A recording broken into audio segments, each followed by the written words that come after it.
नमस्कार।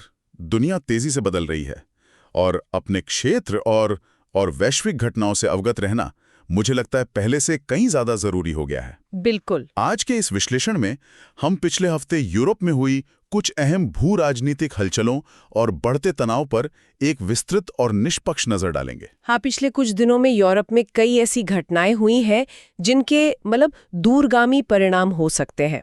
हम अपने विभिन्न स्रोतों से मिली जानकारी के आधार पर इन घटनाओं, उनके प्रभावों और अलग-अलग दृष्टिकोणों को समझने की कोशिश करेंगे। और श्रोताओं को बता दें, ये कार्यक्रम प्रोवेव एआई द्वारा प्रायोजित है। हाँ। और आज की ये चर्चा स्टाइलो न्यूज, जो कि एक एआई संचालित समाचार एप्लीकेशन है, उसके द्वारा संकलित और तैयार की गई जानकारी पर आधारित है। तो हमारा उद्देश्य है कि हम पिछले सप्ताह की प्रमुख यूरोपीय घटनाओं का एक संतुलित अवलोकन प्रस्तुत करें, जैसा कि हमारे स्रोतों से पता चलता है।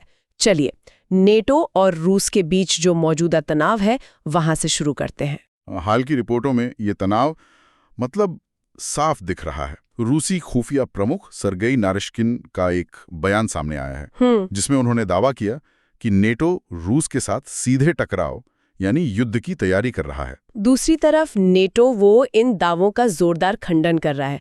उनका कहना है कि उनकी सारी तैयारियां केवल रक्षात्मक है, किसी हमले के लिए नहीं। तो ये एक क्लासिक मामला है, बयानों का खेल, प्रोपेगेंडा जिसे कहते हैं। हो सकता है, या फिर जमीनी हकीकत कुछ और है।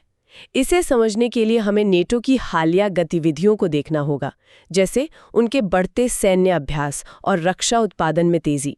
अक्टूबर की कई रिपोर्टों में इसका जिक्र मिलता है। और इसी संदर्भ में एक घटना भी हुई। अक्टूबर के अंत की बात है। एक रूसी Su-30 लड़ाकू विमान और हाँ, वो IL-78 टैंकर विमान, उसने लिथुआनिया के पास नेटो के हवाई क्षेत्र का उल्लंघन किया। बिल्कुल। और इस पर नाटो की प्रतिक्रिया भी तेज थी। स्पेन, हंगरी और जर्मनी के लड़ाकू विमानों ने तुरंत जवाब दिया। देखिए, इस तरह की घटनाएं तनाव को और बढ़ाती हैं। हाँ, निश्चित रूप से। कुछ रक्षा विशेषज्ञ हैं, जैसे जर्मनी के रोड्रिच कीजवेटर, वो इसे रूस की एक सोची समझी रणनीति का हिस्सा मानते हैं। अच्छा, क्या रणनीति? उनका कहना है कि रूस इस तरह युद्ध क्षेत्र को आकार दे रहा है। वो नेटो की प्रतिक्रिया क्षमताओं और तैयारी का अंदाजा लगा रहा है, एक तरह से टेस्टिंग कर रहा है। ये दिलचस्प विश्लेषण है। इसके अलावा और क्या सैन्य बदलाव देखने को मिल रहे हैं यूरोप में? जमीन पे क्या हो रहा है? कई चीजें हो रही हैं। उदाहरण के लिए, हालिया रिपोर्टों के अनुसार यूके उत्तरी अटलांटिक में रूसी पनडुब्बियों पर अपनी निगरानी बढ़ा रहा है।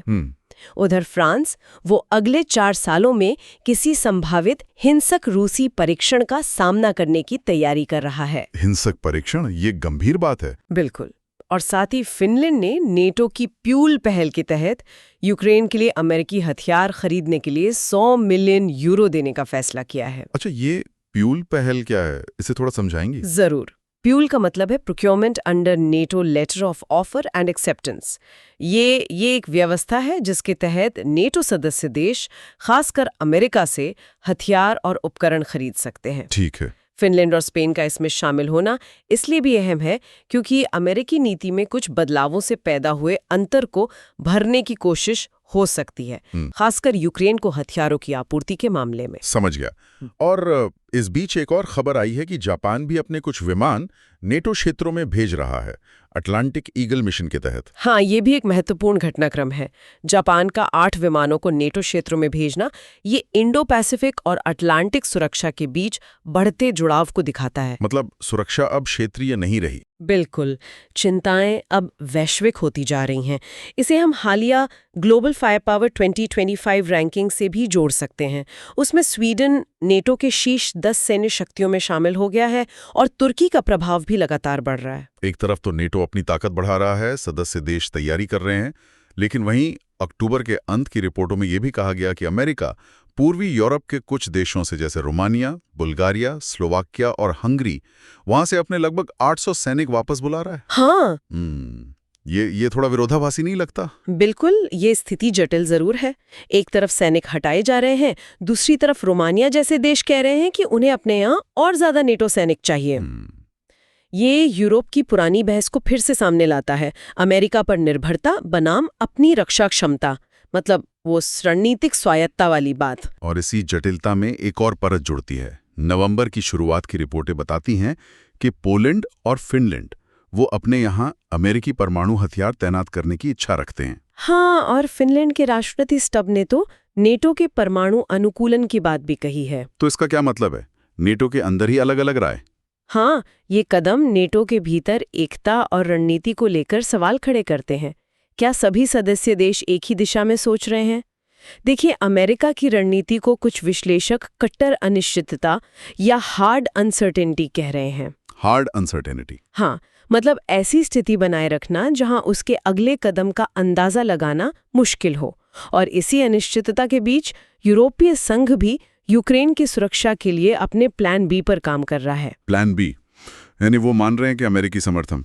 शायद ये मानते हुए कि अमेरिकी समर्थन हमेशा एक जैसा नहीं रहेगा। तो ये तो हुई बाहरी सुरक्षा और सैन्य समीकरणों की बात, लेकिन इन बाहरी तनावों का असर यूरोप के अंदरूनी राजनीतिक माहौल पर भी पड़ रहा होगा? निश्चित रूप से। यूरोप के कई देशों में अहम राजनीतिक बदलाव और आंतरिक गतिरोध देखने को मिल रहे हैं। चलिए आयरलैंड से शुरुआत करते हैं। आयरलैंड, हाँ, वहाँ क्या हुआ? वहाँ हाल ही में कैथरीन कॉनोली राष्ट्रपति चुनी गई हैं। उनका रुख नाटो को लेकर मतलब आलोचनात्मक रहा है।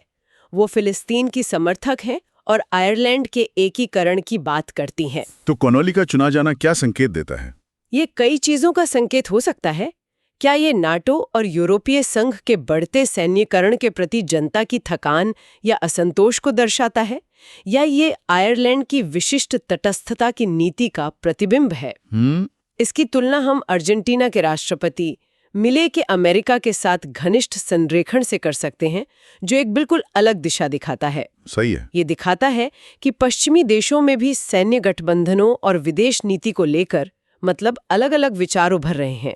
और तुर्की में भी, वहाँ भी काफी उथल-पुथल है। इस्तांबुल के मेयर एक्रम इमामोग्लू, हाँ, इमामोग्लू और कुछ अन्य विपक्षी नेताओं को जासूसी के आरोपों में गिरफ्तार किया गया। जासूसी? जी, और इसके खिलाफ बड़े पैमाने पर विरोध प्रदर्शन भी हुए हैं। विपक्ष से राजनीति से प्रेरित कार्रवाई बता रहा है। इसका असर तो गहरा होगा। हाँ, इस घटना का तुर्की की घरेलू राजनीति पर गहरा असर पड़ सकता है और यूरोपीय संघ के साथ उसके संबंधों पर भी, खासकर जब बात मानवाधिकार और लोकतांत्रिक मूल्यों की आती है। फ्रांस से भी एक बड़ी खबर आई है। पूर्व राष्ट्रपति निकोलस सरकोजी, हाँ, उन्हें भ्रष्टाचार के मामले में जेल की सजा हुई है। किसी पूर्व राष्ट्राध्यक्ष का जेल जाना, ये तो बड़ी बात है। बिल्कुल, राजनीतिक जवाबदेही के लिहाज से एक महत्वपूर्ण घटना है।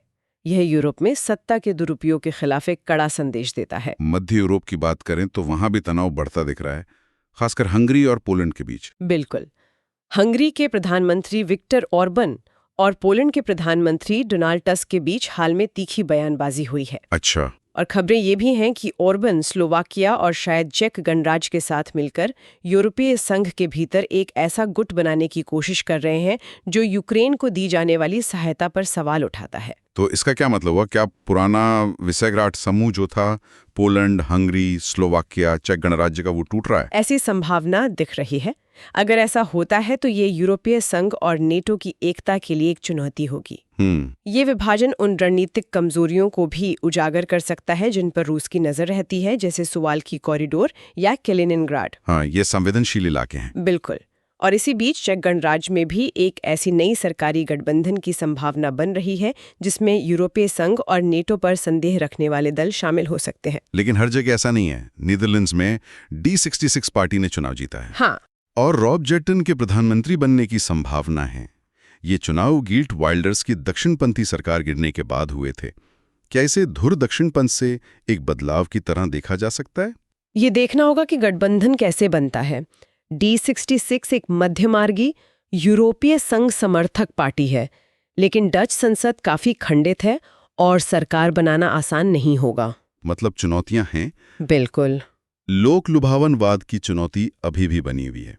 इस चुनाव के नतीजे डच और यूरोपीय संघ की राजनीति दोनों पर असर डालेंगे।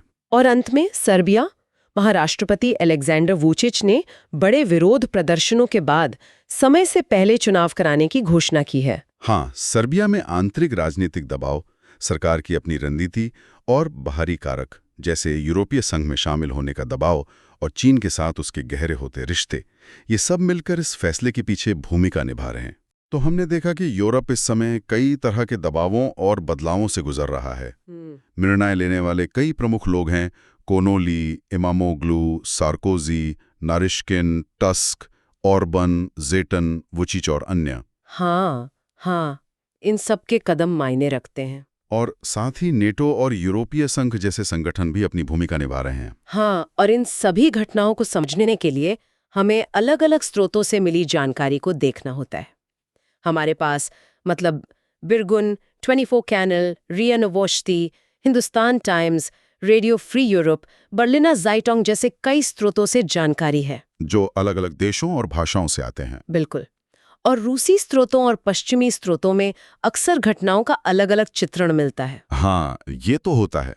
तो एक संतुलित समझ बनाने के लिए इन सभी दृष्टिकोणों पर विचार करना जरूरी है। रिपोर्टों में सोशल मीडिया पर चल रही बहसों का भी जिक्र है, जैसे रूस यूक्रेन युद्ध, यूरोपीय संघ के चुनाव हों या नेटो की भूमिका। एक्स, जिसे पहले ट्विटर कहते थे। हाँ, उस जैसे प्लेटफॉर्म पे अक्सर बहुत ध्रुवीकृत और नकारात्मक या मिलीजुली भावनाएं देखने को मिलती हैं। हाँ, चिंता, डर, गुस्सा, समर्थन, आलोचना सब कुछ मौजूद है। सोशल मीडिया एक अलग ही आईना दिखाता है इन घटनाओं का। अगर हम भविष्य की ओर देखें तो कई ऐसे घटनाक्रम हैं जिन पर नजर रखनी होगी। बिल्कुल, जैसे आयरलैंड में कोनोली की अध्यक्षता कैसी रहती है, तुर्की में विपक्षी नेताओं पर चल रहे मुकदमों का क्या नतीजा निकलता है, नेटो और रूस के बीच सैन्य गतिविधियां और कूटनीतिक प्रयास किस दिशा में जाते हैं, क्या अमेरिका के पूर्व राष्ट्रपति ट्रंप और पुतिन के बीच कोई बैठक होती है, ये भी एक सवाल है। हाँ, ये बड़ा सवाल है। फिर पोलैंड अपने सुरक्षा उपायों को कैसे आगे बढ़ाता है, नेटो की 2026 तक की सैन्य योजना क्या आकार लेती है, यूरोपीय संघ अपनी रक्षा स्वायत्तता के लिए क्या ठोस कदम उठाता है, तुर्की का क्षेत्रीय प्रभाव। हाँ, तुर्की का क्षेत्रीय प्रभाव कैसे बढ़ता है, 2025 के अंत में होने वाले नेटो शिखर सम्मेलन में क्या फैसले होते हैं। ये कुछ ऐसे सवाल और घटनाक्रम हैं जो आने वाले महीनों और सालों में यूरोप की दिशा तय करेंगे। इन सभी जटिल घटनाओं, अलग अलग दृष्टिकोणों और भविष्य के संकेतों पर लगातार नजर रखना वाकई एक चुनौती भरा काम है। सही कहा। यहीं पर जानकारी को सही ढंग से समझने और संश्लेषित करने वाले उपकरण महत्वपूर्ण हो जाते हैं। बिल्कुल, और इसी संदर्भ में स्टाइलो न्यूज़ जैसे AI संचालित प्लेटफॉर्म उपयोगी हो सकते हैं। ये एक ऐसा एप्लीकेशन है जो व्यक्तिगत इंटेलिजेंस ब्रीफ तैयार करने में मदद करता है। अच्छा, ये काम कैसे करता है? इसकी कुछ मुख्य बातें क्या हैं? देखिए, स्टाइलो न्यूज़ दुनिया भर के 250 से ज्यादा विश्वसनीय स्रोतों से 20 से अधिक भाषाओं में रियल टाइम में जानकारी एकत्र करता है। 250 स्रोत, 20 भाषाएं, वाह। हाँ, और यह डुप्लीकेट खबरों को हटाता है, जरूरत पड़ने पर अनुवाद करता है और हर जानकारी को उसमें शामिल लोगों, समय और स्थान के साथ टैग करता है। फिर ये जानकारी को इस तरह व्यवस्थित करता है जिसे वेक्टर एम्बेडिंग कहते हैं कि AI उसे आसानी से समझ सके और तुलना कर सके। यानी ये सिर्फ खबरें जमा नहीं करता, बल्कि उन्हें विश्लेषण के लायक बनाता है। हाँ, बिल्कुल। आप RAG चैट का उपयोग करके साधारण भाषा में सवाल पूछ सकते हैं और सिस्टम संबंधित लेखों से सीधे जवाब ढूंढकर देता है, और साथ में स्रोत का लिंक भी। अच्छा। इसमें AI एजेंट हैं जो आपकी रुचि के विषयों यानी वॉच लिस्ट पर 24x7 नजर रखते हैं और कुछ भी असामान्य होने पर आपको सूचित करते हैं। ये तो बहुत उपयोगी है। हाँ, और लोकेशन AI बॉट जैसी सुविधाएं पैटर्न ऑफ लाइफ विश्लेषण में मदद कर सकती हैं। आप अपनी ज़रूरत के हिसाब से इवेंट खोज सकते हैं, रणनीतिक वॉच लिस्ट बना सकते हैं और विभिन्न निर्णयकर्ताओं के दृष्टिकोण या घटनाओं का नक्शा भी देख सकते हैं। और इसे बनाने वाले अनुभवी खुफिया पेशेवर हैं। सुनने में तो ये काफी उपयोगी लग रहा है।